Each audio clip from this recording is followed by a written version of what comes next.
আমি মাহিপাল। খোয়াই লালছড়ায় পারিবারিক অশান্তির জেরে গৃহবধূর আত্মহত্যা, তদন্তে মহিলা থানা পুলিশ। খোয়াই থানাধীন লালছড়া এলাকার রায়পাড়ায় এক গৃহবধূর আত্মহত্যার ঘটনায় চাঞ্চল্য ছড়িয়েছে এলাকায়।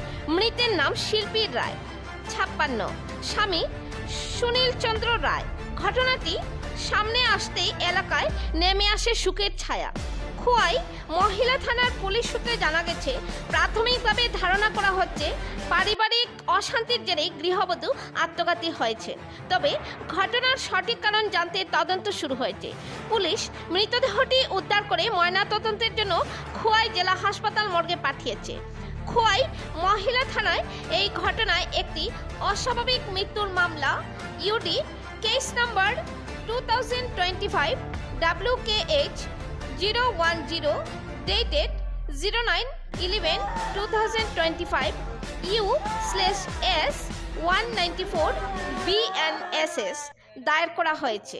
পুলিশ জানিয়েছে, ময়নাতদন্তের রিপোর্ট হাতে এলেই মৃত্যুর আসল রহস্য উদ্ঘাটন সম্ভব হবে। নিউজ ডেস্ক রিপোর্ট, হাইলাকান্দি দর্পণ টিভি। একজন মহিলা কারণ ঘরের মধ্যেই আত্মহত্যা করছে ফাঁসি দিয়ে। তো সেই মোতাবেক আমরা ঘটনাস্থলে যাই, গিয়ে এটা তদন্ত শুরু করি। তদন্ত শুরু করার পর নামাইয়া তারপর আমরা নিয়ে আসি পজিটিভ হসপিটালে মর্গে। নাম কি তার নাম? তার নাম শিল্পী রয়। বয়স কত দিনে? বয়স 56। কি মনে হয় কি কারণে আত্মহত্যা করছে? মানে আপাতত ইনকোয়ারিতে যতটুকু পাওয়া গেছে তিনি দীর্ঘদিন ধরে অসুস্থ আছিল। তো সেই অসুস্থতার কারণে তিনি মানসিক কিছু ডিপ্রেশনে গেছে, তো ওইটাতে হয়তো বা হতে পারে। বাকিটা তদন্ত করে। ধন্যবাদ।